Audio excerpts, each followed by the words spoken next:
नमस्कार, मी डॉक्टर कैलास वसाई. माझ्याबरोबर आहे उमेश दादा आणि राहुल दादा. आम्ही आज लोई येथील जी काही शासकीय आश्रमशाळा आहे, जी आदिवासी विकास विभाग चालवते, त्या शाळेला आम्ही भेट द्यायला आलो होतो. या ठिकाणी काल जे आहे ते आदिवासी विद्यार्थ्यांचा या ठिकाणी बिबट्याचा हल्ल्यात मृत्यू झाला होता. आणि तो हल्ला नेमका कसा झाला आणि आदिवासी विद्यार्थ्यांच्या सुरक्षेचं काय, इथल्या शालेय प्रशासनानं त्या विद्यार्थ्यांच्या सुरक्षेसाठी जी आहे ती योग्य ती काळजी घेतली होती का, ह्या सगळ्या गोष्टीची जी काय आहे ती चाचपणी करण्यासाठी आम्ही या ठिकाणी आश्रमशाळेवर आलो होतो. आपण पाहू शकतो की इयत्ता दुसरीचा मनोहर हा जो काही विद्यार्थी आहे, हा अक्कलकोवा तालुक्यातील कोठली या गावाचा रहिवासी होता आणि त्यांचे पालक जे आहेत ते इथल्या शिक्षक आणि शालेय प्रशासनाच्या भरोश्यावर त्याला इथं सोडून गेले होते. आणि भारतीय राज्यघटनेत सुद्धा जीवितेचा अधिकार आणि प्रत्येक विद्यार्थ्याला मूलभूत शिक्षण देण्याचा अधिकार आहे. हा एकमेव गेट असा आहे. आपण ही भिंत पाहू शकतो. इथून तर पूर्ण शाळेला ओलांडून जी ही जी भिंत आहे ती पूर्ण शाळेला ओलांडून असते. त्यामुळं कदाचित जो बिबट्या जो इथं दबा धरून बसला असेल तो याच गेटवरनं प्रवेश केला असेल असंही आम्हाला दिसते. आणि हे गेट जे सदैव उघडच राहते असंही इथं आम्हाला एकूण जरी दिसून आलं. हे जर गेट या ठिकाणी बंद राहिलं असतं किंवा असं असतं तर इथं आहे काहीतरी जे आहे गेट बंद होण्याच्या निशाण्या या ठिकाणी दिसल्या असत्या. तसंच आपण पाहू शकतो की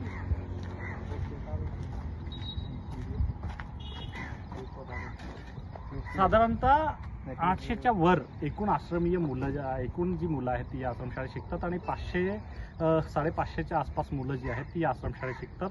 साधारणतः 14 ज्या आहेत त्या या ठिकाणी निवासाच्या खोल्या आहेत. वर्गखोल्या ज्या आहेत त्या वेगळ्या आहेत.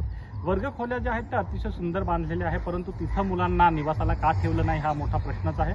आणि दुसरं की अशा गोडाऊन सारख्या निवासाच्या खोलीत का ठेवलं. दुसरी गोष्ट की या ठिकाणी ज्यावेळी आम्ही चौकशी करत होतो त्यावेळी इथं बाथरूम जे आहेत, ज्या लघवी करण्यासाठी हा जो मनोहर हा विद्यार्थी बाहेर पडला होता आणि त्याच्यावर हल्ला झाला होता, तर त्याला बाथरूमला जाण्यासाठी सकाळी ज्यावेळी 6च्या सुमारास त्याला बाथरूमला जावं लागलं त्यावेळी कुठलंही बाथरूम जे आहेत ते या शाळेच्या आवारात उपलब्ध नव्हतं. त्यामुळे त्याला नाईलाजानं जे आहेत ते बाहेर लघवीसाठी जावं लागलं आणि तिथंच दबा धरून बसलेल्या बिबट्यानं त्याच्यावर हल्ला केला.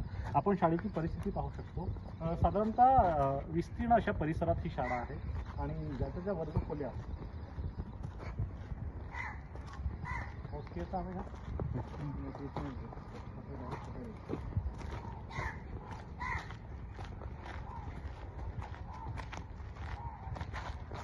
हे जे आहे या ठिकाणी गोडाऊन सारखं हे जे काही इमारत दिसते ही विद्यार्थ्यांच्या राहण्याची खोली आहे. आणि हा जो काही नवीन इमारत ही जी आहे इथले जे काही काम करणारे जे काही कामगार आहेत ते इथंच राहत असल्यामुळं आणि त्यांच्याच हवाली हे जे गेट आहे ते यांचं येणं जाणं राहते आणि बरेचसं सामान जे आहे त्याची घेऊन जायचं यायचं ह्या सगळ्या गोष्टी या गेटमध्येच चालतात. आणि हा एकमेव गेट आहे जो सदैव उघडा राहतो असंही आम्हाला या ठिकाणी दिसून आलं. दुसरी गोष्ट की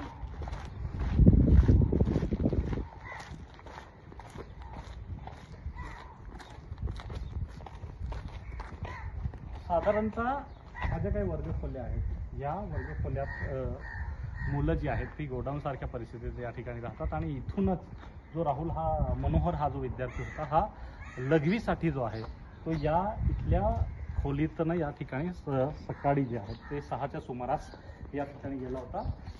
आणि ही जी काही इमारत आहे ही इमारत पूर्वी शासनानं बांधली नव्हती. आत्ताच या इमारतीचं काम या ठिकाणी चालू आहे. आपल्यापासून हे जे काही वॉशरूम आहेत ते या ठिकाणी तोडून टाकले.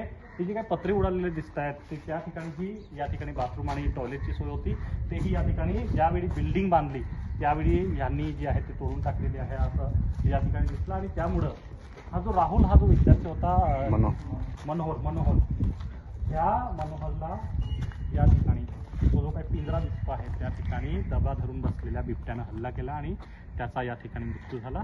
आणि त्याची अकस्मात मृत्यूची नोंद जी आहे ती नंदुरबार येथील उपनगर पोलीस ठाण्यात 32/224 अशी जी काय आहे अकस्मात मृत्यूची नोंद जी आहे ती करण्यात आलेली आहे. परंतु आत्तापर्यंत त्या विद्यार्थ्यांच्या याच्यावर प्रशासनावर काय नेमकी कारवाई होणार आहे ह्याच्या बाबतीत कुठल्याही प्रकल्प अधिकाऱ्यानं, इथल्या जिल्हाधिकाऱ्यानं आणि एकूणच प्रशासनानं कुठलीही कारवाई केल्याचं या ठिकाणी ऐकवित नाही. पहिली गोष्ट. दुसरी गोष्ट की या विद्यार्थ्याच्या सुरक्षेचं ज्या ठिकाणी सुरक्षा रक्षक असायला पाहिजे होते ते कुठं होते हाही प्रश्न आहे.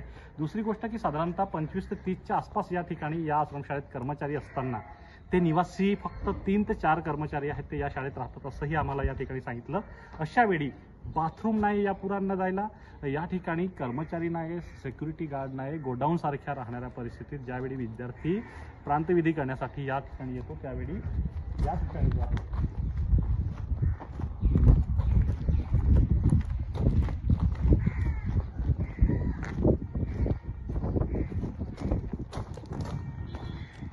दबा धरून बसलेल्या बिबट्यानं त्याच्यावर हल्ला केला आणि त्याचा मृत्यू झाला. परंतु ह्या सगळ्या गोष्टी वन विभागाला माहिती नव्हत्या का? तर ह्या सगळ्या गोष्टी माहिती होत्या, परंतु मृत्यू झाल्यानंतर त्यांनी जो आहे या ठिकाणी पिंजरा लावलेला आहे. पुन्हा एखाद्या विद्यार्थ्याची सावज या ठिकाणी कदाचित या प्रशासनाला द्यावी असलेला पाहिजे. त्यामुळे ह्या सगळ्या गोष्टी ज्या आहेत त्या ठिकाणी सोंग जे आहेत या ठिकाणी चालू आहे असं एकंदरीत दिसते. आणि ह्या शाळेची जी परिस्थिती आहे ती खूप गंभीर आणि आदिवासी विद्यार्थ्यांच्या सुरक्षेचे 13 वाजलेले आहेत असं या ठिकाणी ज्यावेळी आम्ही लोहिया आश्रमशाळेत आज 31 रोजी शनिवारी साधारणतः 11च्या सुमारास भेट दिली त्यावेळी आढळून आलं. आणि एकूण परिस्थिती जी आहे ती साधारणतः 800च्या आसपास मुलं असलेल्या या आश्रमशाळेत आता फक्त या भीतीमुळे मुलं जी आहेत ती सगळी गावाकडे पसार झालेली आहेत.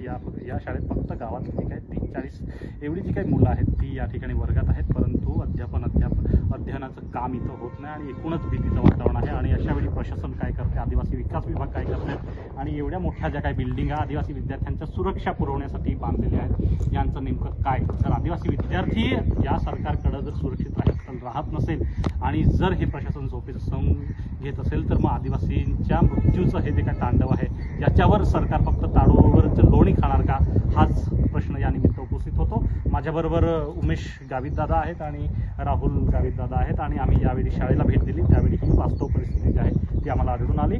आणि या मृत्यूचं पुढं काय होणार, असे कितीतरी मृत्यू जे आहेत ते या प्रशासनाने पचवलेले आहे. आणि आदिवासी विद्यार्थी ज्या वर्गखोलीत मनोहर हा विद्यार्थी इयत्ता 2रीचा विद्यार्थी आणि त्याच्या विद्यार्थ्यांबरोबर या ठिकाणी राहत होता त्या लोहिया आश्रमशाळेची ही जी काही निवासाची खोली आहे ती आपण पाहू शकतो. या ठिकाणी आम्ही ज्यावेळी आलो तेव्हा परिस्थिती होती अतिशय जुनाट आणि स्ट्रक्चरल काही नसलं ही गोडाऊन सारखी जी काय आहे, फक्त काहीच बेड जे आहेत ते इथं विद्यार्थ्यांसाठी दिसत आहेत. आणि ह्या जे काही साधारणतः 80 मुलं जी आहेत ती या वर्गखोल्यात राहतात. आणि यावेळी सकाळी ज्यावेळी इथल्या मुलांना इथल्या कर्मचाऱ्यांनी आम्हाला सांगितलं की इथं वॉशरूम नसल्यामुळं ज्यावेळी मुलं रात्री हे वॉशरूमला जाऊ पाहतात त्यासाठी हे जे काही बॅरिकेड आहे ते या ठिकाणी या दरवाजाला अडकवण्यात येते, परंतु तो ज्या दिवशी त्या विद्यार्थ्याला नैसर्गिक विधीसाठी अचानक जावं लागल्यामुळं तो इथून आहे हे गेट जे आहे हे सरकून गेला असं म्हणणं आहे. आणि अशा वेळी ज्यावेळी आम्ही बाथरूमची चौकशी केली तर बाथरूम कुठं आहे तर त्यावेळी आपण पाहू शकतो की इथून एक कर्मचारी वसाहत आहे, त्या कर्मचारी वसाहतीच्या मागं एक वॉशरूम जे आहे ती जुनी बिल्डिंग आहे त्याचं वॉशरूम केलेलं आहे यांनी, परंतु ते जे आहे ते कार्यान्वित आहे का, तिथं खरंच वॉशरूम करण्यासारखं तिथं पाणी असते का, टॉयलेट असते का, कार्यान्वित आहेत का, असे असंख्य प्रश्न जे आहेत ते या निमित्त उपस्थित होतात. मग हा जो मृत्यू आहे मनोहर या विद्यार्थ्याचा हा प्रशासनाच्या दिरंगाईमुळे, यांच्या कामचुकारपणामुळे आणि एकूणच आदिवासी विकास विभागाच्या गलथान कारभारामुळे झाला असं या निमित्त म्हणता येईल. धन्यवाद.